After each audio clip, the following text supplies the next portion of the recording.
الحمد لله كفى وسلام على عباده الذين اصطفى أما بعد فأعوذ بالله من الشيطان الرجيم بسم الله الرحمن الرحيم إن عدة الشهور عند الله 12 شهرا في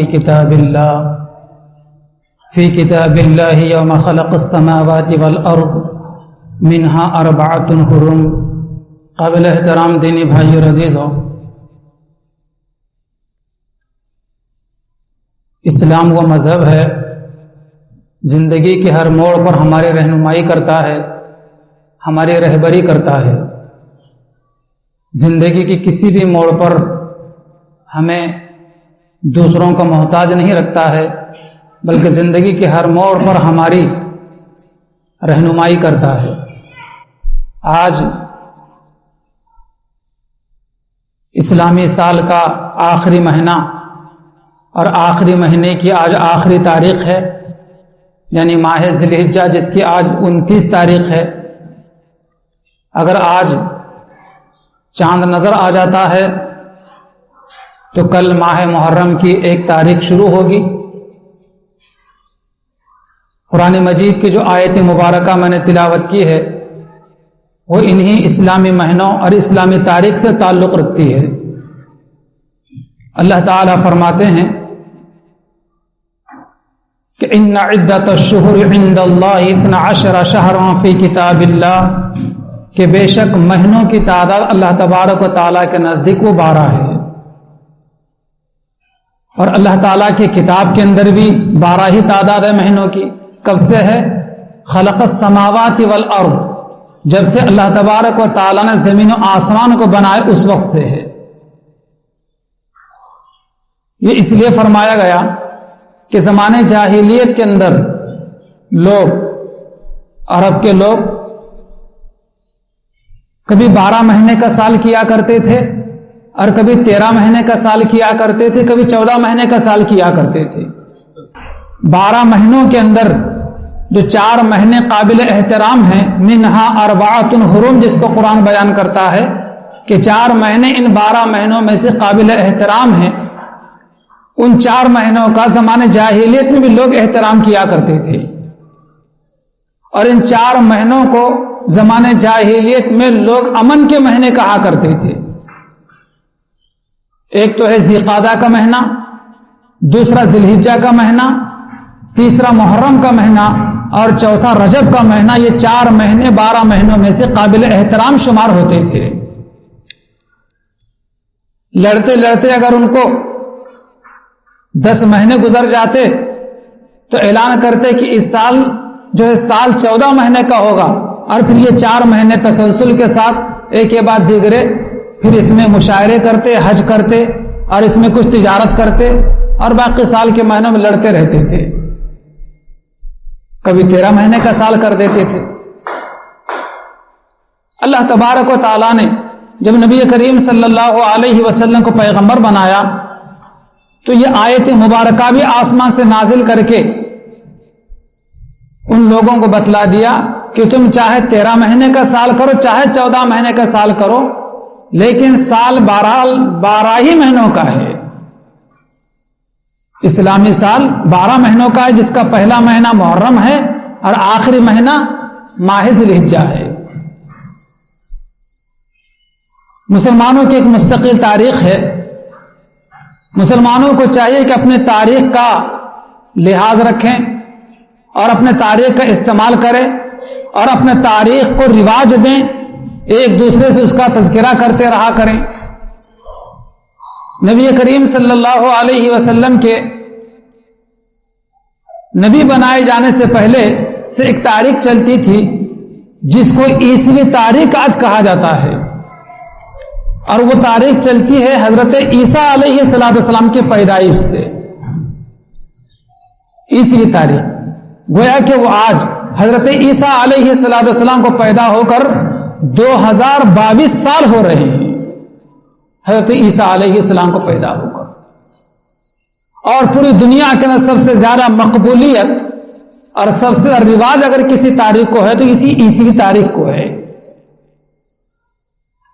جب حضور پاک صلی اللہ علیہ وسلم کو نبی بنایا گیا تو آپ علیہ السلام کی ابتدائی دور کے اندر جو تاریخ چلا کرتی تھی تو نبوی تاریخ چلا کرتی تھی. حضور پاک صلی اللہ علیہ وسلم کا مبارک زمانہ ختم ہوا اور آپ علیہ السلام پردہ فرما گئے اور حضرت عمر فاروق رضی اللہ تعالیٰ عنہ کی خلافت کا زمانہ آیا. تو اس وقت ایک دور دراز علاقے سے حضرت ابو موسیٰ اشعری رضی اللہ تعالیٰ عنہ کا خط آیا حضرت عمر کے پاس، اور خط میں انہوں نے لکھا کہ یہاں لوگوں کے خطوط آتے ہیں جس پر تاریخ ہوتی ہے، لیکن ہمارے خطوں کے اوپر کوئی تاریخ نہیں ہوتی، لہذا مسلمانوں کو چاہیے کہ کوئی نہ کوئی تاریخ مرتب کریں. چنانچہ سن 21 ہجری میں حضور پاک صلی اللہ علیہ وسلم کے پردہ فرما جانے کے بعد تقریباً 10 سال کے بعد جب حضرت عمر رضی اللہ تعالیٰ کی خلافت کا زمانہ آیا تو حضرت عمر رضی اللہ تعالیٰ عنہ نے اکابرین صحابہ کو جمع کر کے ان سے مشورہ لیا کہ اس قسم کا خط بھی آیا ہوا ہے اور مسلمانوں کے باضابطہ کوئی تاریخ بھی ہونا چاہیے. چنانچہ مختلف مشورے آئے. حضرت عمر رضی اللہ تعالیٰ عنہ کے نزدیک کسی نے کہا کہ حضور پاک علیہ السلام کی پیدائش کے سال سے اسلام کی تاریخ کا آغاز کیا جائے.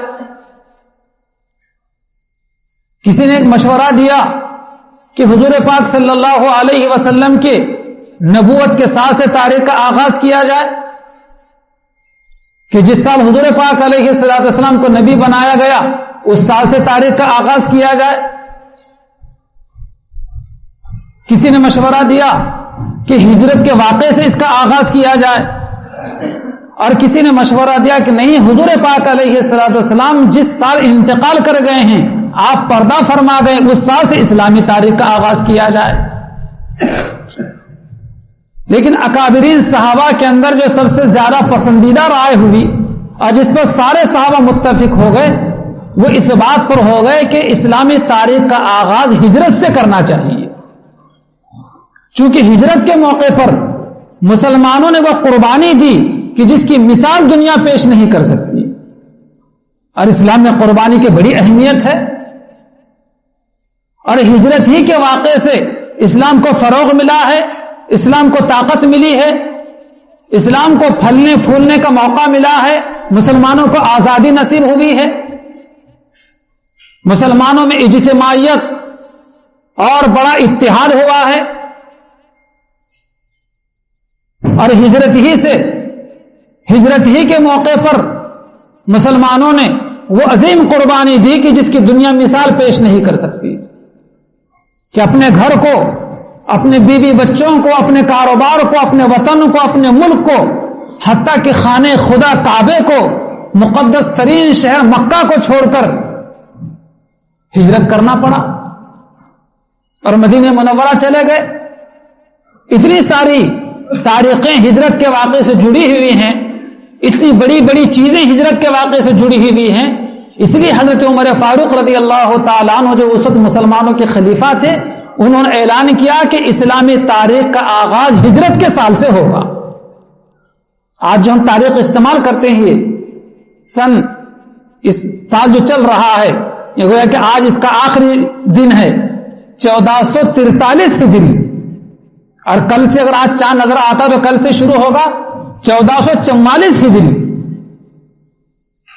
تو گویا آج حضور پاک علیہ السلام کو مکہ مکرمہ سے مدینہ منورہ کے لیے ہجرت کر کے 1443 سال ہو رہے ہیں. یہ تاریخ طے ہوئی اس زمانے کے اندر. پھر دوسرا مشورہ صحابہ سے یہ لیا گیا کہ تاریخ کا آغاز تو حضور کی ہجرت کے سفر سے ہوگا، لیکن سال کا آغاز کس مہینے سے ہوگا؟ تو کسی نے دیا کہ رمضان کا مہینہ چونکہ بڑا مقدس بابرکت مہینہ ہے جس میں عبادتوں کو بڑا اجر و ثواب ہے، لہذا رمضان کے مہینے سے تاریخ یعنی کہ سال کا آغاز ہونا چاہیے، پہلا مہینہ اسلام کا رمضان ہونا چاہیے. کسی نے مشورہ دیا کہ نہیں، حضور پاک علیہ السلام جس مہینے میں پیدا ہوئے ہیں ربیع الاول کا مہینہ، اس مہینے سے تاریخ کا آغاز ہونا چاہیے، شروعات ہونی چاہیے. کسی نے مشورہ دیا کہ نہیں محرم الحرام سے مہینے کا اسلامی سال کے مہینے کا آغاز ہونا چاہیے. کسی نے حج کے مہینے کا یعنی ذی الحجہ کے مہینے کا مشورہ دیا. لیکن تمام صحابہ کرام رضوان اللہ علیہ مجمعین کے درمیان جو سب سے زیادہ پسندیدہ رائے تھی وہ یہ تھی کہ نہیں، محرم الحرام کے مہینے سے اسلامی سال کی شروعات ہوگی. اور یہ اسلامی سال کے 12 مہینے یاد کرنا، یاد رکھنا اور ان مہینوں کی تاریخ کو یاد رکھنا، استعمال کرنا، اس کو رواج دینا، عام کرنا، اس کو اہمیت دینا فرض کفایہ کا درجہ ہے. اس میں برکت بھی ہے اور اللہ تبارک و تعالیٰ اس میں اجر و ثواب بھی رکھا ہے. ہمارے محلے میں، خاندان میں کسی کی موت ہو جائے، کسی کا انتقال ہو جائے تو فرض کفایہ کی نماز ادا کرنے کے لیے، نماز جنازہ پڑھنے کے لیے کتنا ہمیں اہتمام کرتے ہیں. چاہے اپنے کچھ مصروفیات ہوں آگے پیچھے کر کے، لیکن بہرحال جنازے میں شرکت کرنا ضروری اور لازمی سمجھتے ہیں کیونکہ بڑا ثواب ہے، فرض کفایہ ہے. اسی طریقے سے اسلامی تاریخ کو یاد رکھنا، یاد کرنا، اس کو اہمیت دینا، استعمال کرنا، اس میں بھی فرض کفایہ کا ثواب ہے. فرض کفایہ کسے کہا جاتا ہے؟ دیکھیے، فرض کی 2 قسمیں ہیں. فرض کی 2 قسمیں ہیں، ایک ہے فرض عین اور دوسرے ہے فرض کفایہ. فرض عین کا مطلب ہوتا ہے جس کا ادا کرنا ہر مسلمان پر لازمی اور ضروری ہے، جیسے کہ 5 وقتہ نمازیں ہیں، رمضان کے روزے ہیں، دیگر چیزیں ہیں کہ ہر مسلمان کو جو عاقل و بالغ ہو، ایسے ہر مسلمان کے لیے جس کا کرنا لازمی اور ضروری ہو، اسے کہا جاتا ہے فرض عین. اور دوسرا ہے فرض کفایہ. فرض کفایہ کا مطلب یہ ہوتا ہے کہ بہت سے مسلمانوں میں سے چند مسلمان بھی اگر اس کو کر لیں تو سب کے ذمے سے وہ فریضہ ادا ہو جاتا ہے. جیسے محلے میں کسی کا انتقال ہو جائے تو محلے کے سارے لوگوں پر ضروری ہے کہ وہ نماز جنازہ پڑھیں، لیکن اگر چند لوگ جا کر بھی اگر نماز جنازہ پڑھ لیں تو سارے لوگوں پر یہ فریضہ ادا ہو جاتا ہے. لیکن اگر محلے میں سے کوئی بھی اگر اس فریضے کو ادا نہ کرے، نماز جنازہ نہ پڑھے، تو سارے مسلمان گناہگار ہوں گے. اسی طریقے سے یہ اسلامی تاریخ ہے کہ اگر سارے مسلمان اس کو بھول جائیں اور اس کو رواج نہ دیں، یاد نہ کریں، تو سارے کے سارے مسلمان گناہگار ہوں گے. اس لیے ہر مسلمان اپنے لیے ضروری سمجھے کہ میں اسلامی سال کے 12 مہینوں کو یاد کروں اور میں انہیں یاد رکھوں. اور آج اسلامی سال کی کون سی تاریخ ہے جس کو قمری تاریخ بھی کہا جاتا ہے، ہجری تاریخ بھی کہا جاتا ہے، کیونکہ ہجری تاریخ اسلامی تاریخ کا دار و مدار جو ہے وہ چاند پر ہے، اور قمر عربی کے اندر چاند کو کہا جاتا ہے. چاند دکھنے ہی سے اسلامی تاریخ کی شروعات ہوتی ہے. چاند اگر نظر نہ آئے تو اسلامی تاریخ نہیں بدلتی. اور اسلامی تاریخ کا نظام اور اس کا تعین اللہ تبارک و تعالیٰ کی طرف سے ہے. اور عیسوی اور سرکاری انگریزی تاریخ کو جو طے کیا انسانوں نے طے کیا ہے کہ کون سا مہینہ 28 دن کا ہوگا اور کون سا مہینہ 29 دن کا ہوگا اور کون سا مہینہ 30 دن کا ہوگا اور کون سا مہینہ 31 دن کا ہوگا. یہ 4 دن کے فرق سے سرکاری اور یہ عیسوی مہینے چلتے ہیں. ہزاروں سال بھی گزر جائیں تو فروری کا مہینہ 28 دن ہی کا ہوگا، پھر 29 کا، پھر 30 کا، 31 کا، اس طریقے سے 3 سے 4 دن کے فرق سے یہ مہینے ہر سال طے شدہ ہیں. لیکن اسلامی مہینے طے شدہ نہیں ہے. چاند نظر آئے گا تو تاریخ بدلے گی. یا تو مہینہ 29 کا ہوگا چاند نظر آنے پر، اور چاند اگر نظر نہیں آتا ہے تو مہینہ 30 دن کا ہوگا. 30 سے 31 نہیں ہو سکتا اور 29 سے 28 نہیں ہو سکتا. اسلامی تاریخ کی مسلمانوں میں اس لیے بھی اہمیت ہونا چاہیے، اور اس کی اہمیت ہے کہ اسلام کے سارے احکامات وہ اسلامی تاریخ سے جڑے ہوئے ہیں. جیسے کہ رمضان کا روزہ چاند نظر آنے ہی سے شروع ہوتا ہے. عید الفطر ہے، جب تک چاند نظر نہ آئے عید الفطر نہیں ہو سکتی. اسی طریقے سے حج کا زمانہ ہے کہ حج کے ایام جو طے پاتے ہیں وہ چاند کی تاریخیں سے طے پاتے ہیں. قربانی جیسا مبارک عمل وہ بھی جو ہے چاند کی تاریخیں سے طے ہوتا ہے. یوم عاشورہ محرم الحرام کے 10 تاریخ جو اپنی جگہ ایک اہمیت رکھتی ہے، وہ تاریخ عاشورے کی وہ بھی اسلامی تاریخ چاند نظر آنے ہی سے طے پاتی ہے.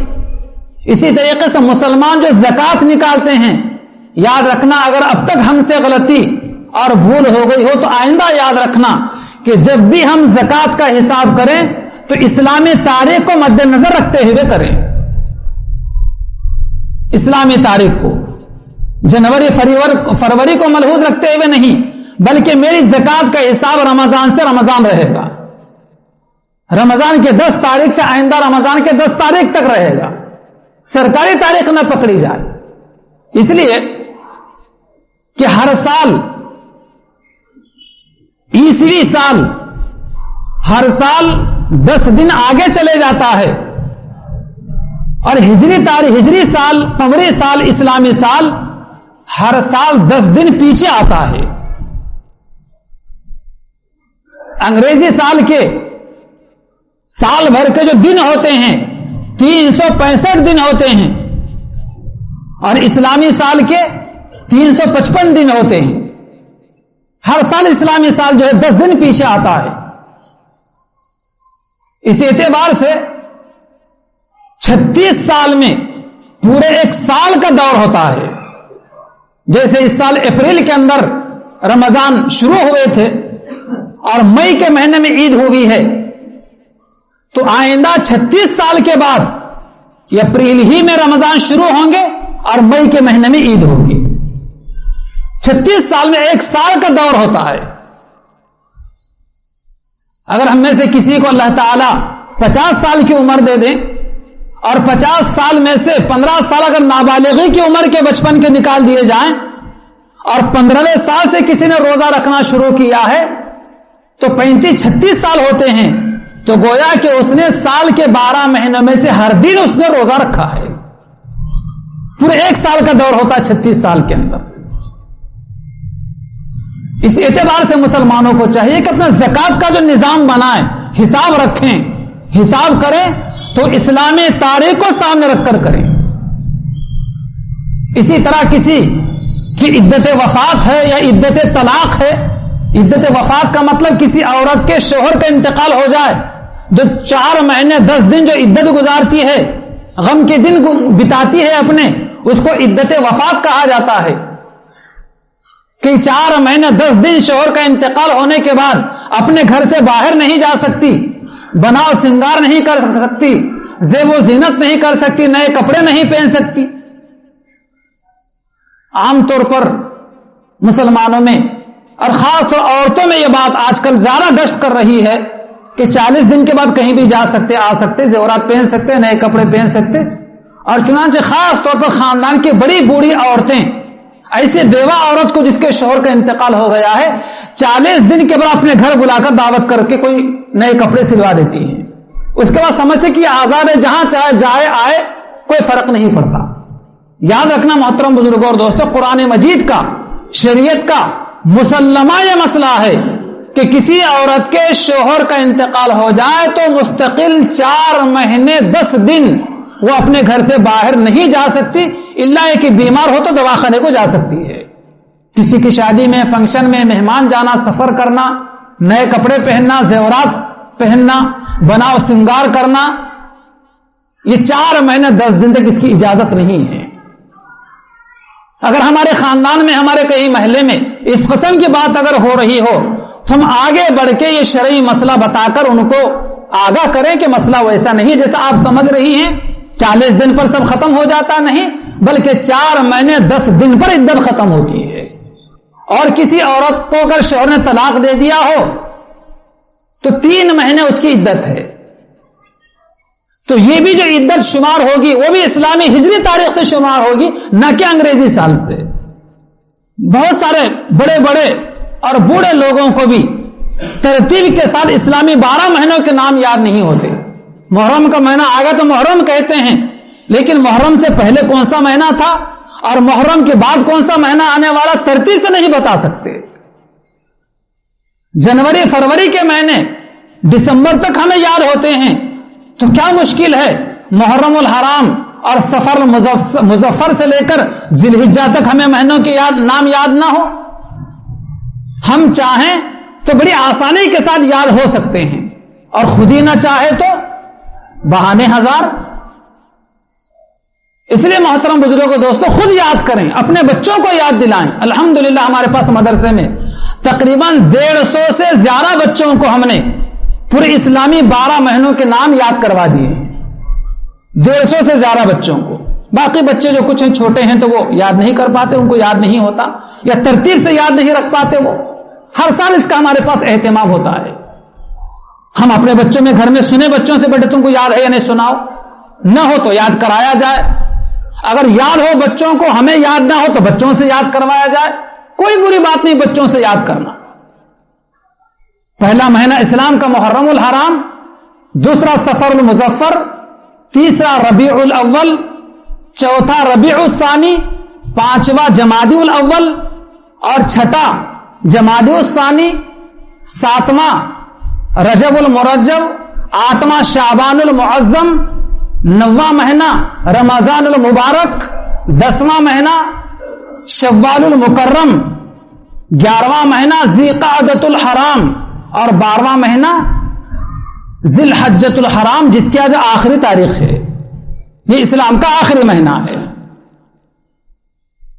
اگر اتنا زیادہ القاب کے ساتھ یاد نہیں ہوتا تو آسانی سے ایسے بھی یاد کر سکتے ہیں، محرم، سفر، ربیع الاول، ربیع الثانی، جمادی الاول، جمادی الثانی، رجب، شعبان، رمضان، شوال، ذی قعدہ، ذی الحجہ، شارٹ میں اس طریقے سے بھی یاد کر سکتے ہیں۔ لیکن بہرحال مسلمانوں کو اسلامی 12 مہینوں کے نام یاد ہونا چاہیے، کیونکہ اسلامی احکامات کا ربط جو ہے اسلامی تاریخ سے جڑا ہوا ہے۔ آج جہاں پر مسلمان دین کے بہت ساری چیزوں کو چھوڑے ہوئے ہیں، انہی میں سے ایک اسلامی تاریخ کو بھی بھولے ہوئے اور چھوڑے ہوئے ہیں، اور اس کو کوئی گناہ نہیں سمجھا جا رہا ہے، کوئی معیوب نہیں سمجھا جا رہا ہے اسے، حالانکہ بڑی اہم چیز ہے۔ اور آج پوری دنیا کے اندر سب سے زیادہ اوقات کو، اپنے قیمتی اوقات کو ضائع کرنے والی اگر کوئی قوم ہے تو وہ مسلمان ہے۔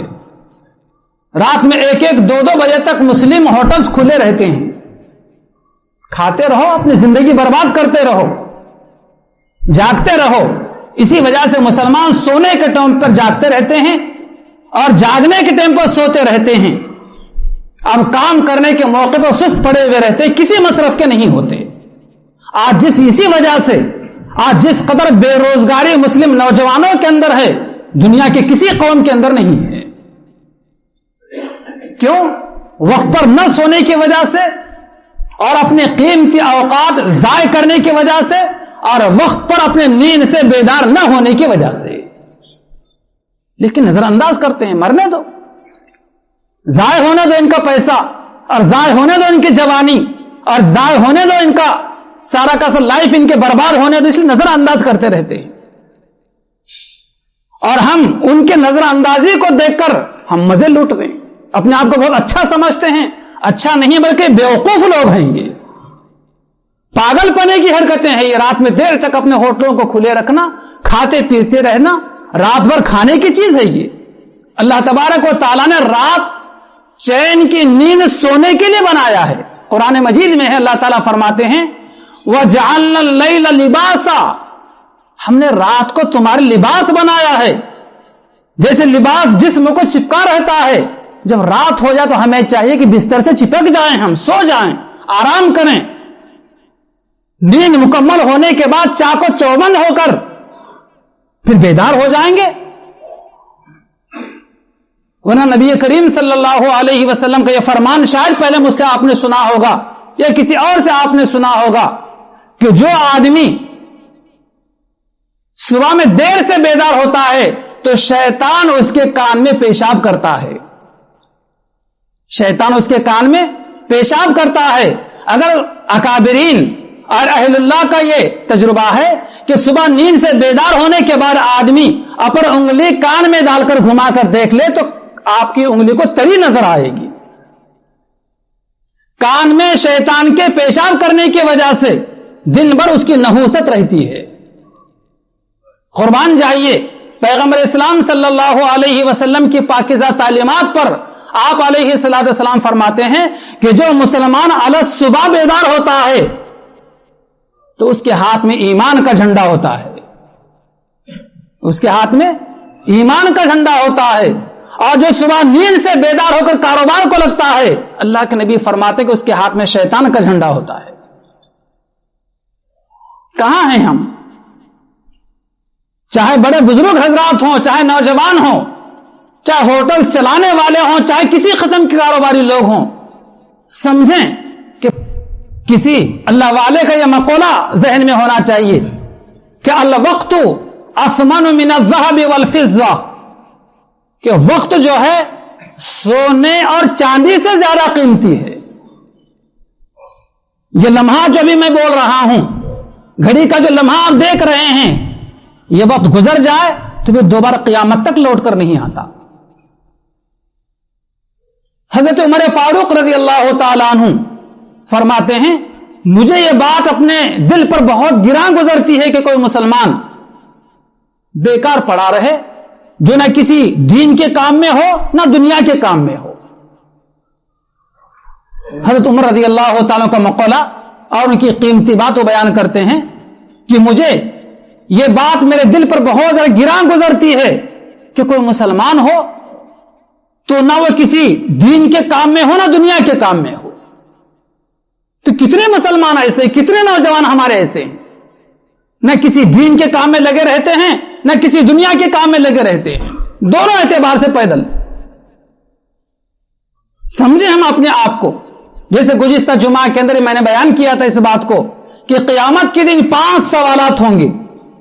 زندگی کہاں گزاری، جوانی کہاں گزاری، مال کہاں سے کمایا اور مال کہاں گنوایا، کہاں خرچ کیا، اور 5واں یہ ہے کہ اپنے معلومات پر تو نے کتنا عمل کیا۔ جب تک ان 5 سوالات کے جوابات نہیں دیں گے کوئی ہم میں سے، جب تک اللہ تعالیٰ کے سامنے سے ہم اپنے پیروں کو ہلا بھی نہیں سکتے۔ اللہ تعالیٰ ہمارے غفلت کو دور فرمائے۔ اس لیے محترم بزرگوں اور دوستو، آج ہم یہ تہیہ کر لیں اور اسلامی